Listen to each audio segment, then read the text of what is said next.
So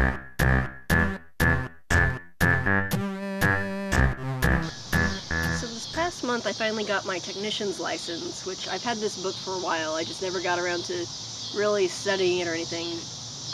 At first it was a little bit intimidating just because there's so much information, and really this book kind of just like tells you the answers and doesn't, it explains it a little bit, but it's not like if you were trying to study something from the basis. A lot of studying for the ham exams is drilling and memorizing stuff and not necessarily understanding the underlying concepts, which I'll talk about a little bit more in a bit. But I bought this book a while ago, sometime last year, and then at Maker Faire this year there were some ham people and they told me about a class in Kansas City, so I ended up signing myself up for that a few months ago, just because, you know, sometimes it's easier to study for something when there's something making you study. Like, you have to do this by this deadline. So, and really once we got into the class, it was a lot less intimidating. It was a lot easier to really memorize stuff. But they basically had the same approach, and they tried to give us like test-taking tips, like the one with the longer answer is usually the right one, and I mean, that's not how I study, but yeah. So I ended up, I did a lot of drilling and memorizing, and then I have friends and my boyfriend who's a ham, and I can ask questions to them about this stuff. And some of it's not so bad because my background is computers and math, so like wave stuff, I kind of get that, but there are other things I don't understand. Like, I don't know anything about antennas. Yeah, the math stuff, they're like, use this circle, the pi circle, and cover something up, and I'm like, just memorize P equals IE, and just do the algebra, right? But yeah.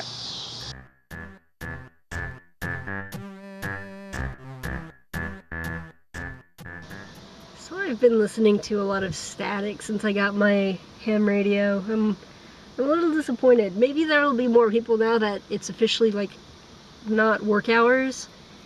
I was also hoping there'd be some night owl hams, but I didn't hear anything last night. And I mean, I don't know how far I'm transmitting, or not transmitting, I haven't been sending anything yet. I think I got something from the plaza yesterday, like a net, but now I'm closer to the plaza now and I can't find anything, so it makes me sad. Signals! Why is there nobody talking on ham radio? I want to listen to people talking. And I got my radio, which is a Baofeng UV5RA. And just like most people from the internet, we kind of like want to lurk someplace before we actually post or participate, but I've been finding it a bit hard to lurk.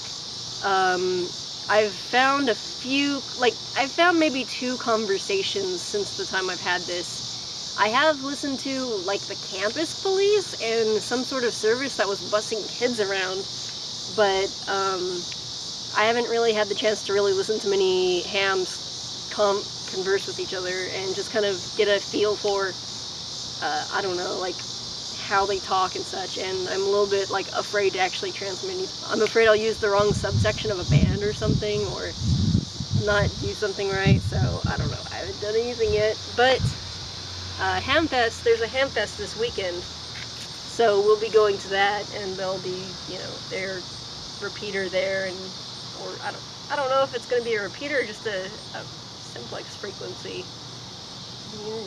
I'll try to talk to somebody on that, and then we'll go there and look at all this stuff. Another thing is, I kind of expected there to be, like, night ham owls, so when I first got this, I would just, like, try to listen as I worked at night, but really, it just would scan and get static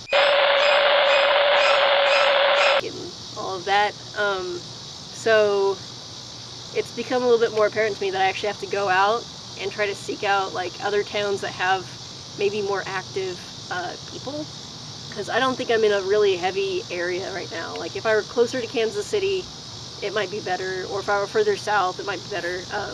One of the conversations I did hear was in Raytown. I forgot where I was when I heard the other one. I think I was on campus. And I'm not usually someone who goes out that much. like... I'll drive, so I don't mind parking there. There you go. Except when I forget about it and I accidentally step in the mud, it's not so much fun.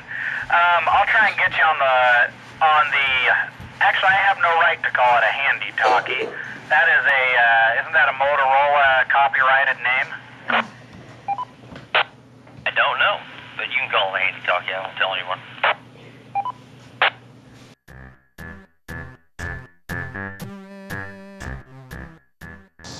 And then I've also got the repeaters logged in here in this thing. I programmed that in.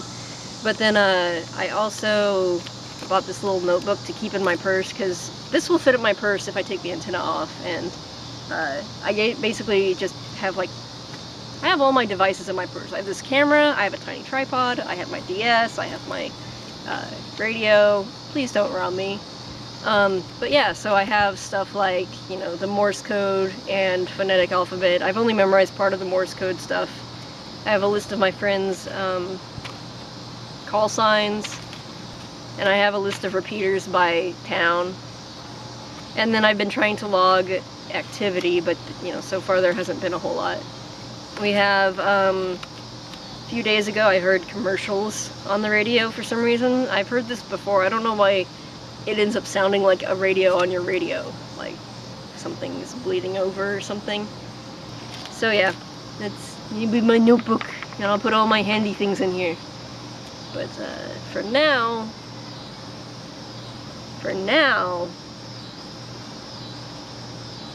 I don't know.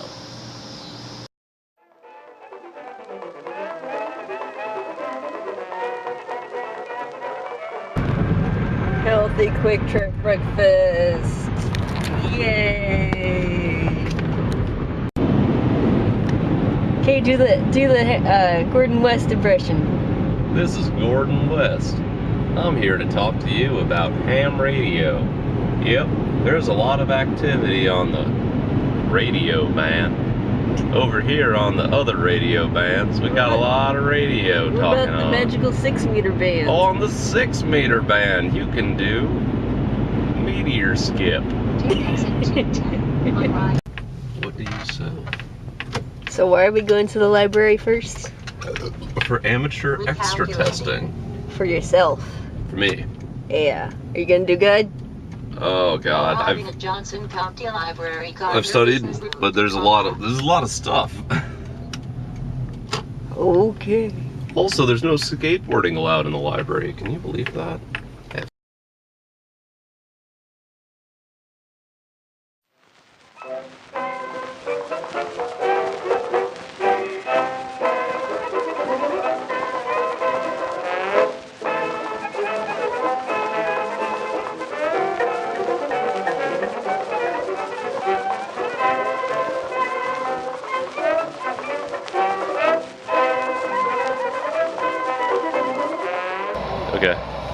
Okay, how do these things work?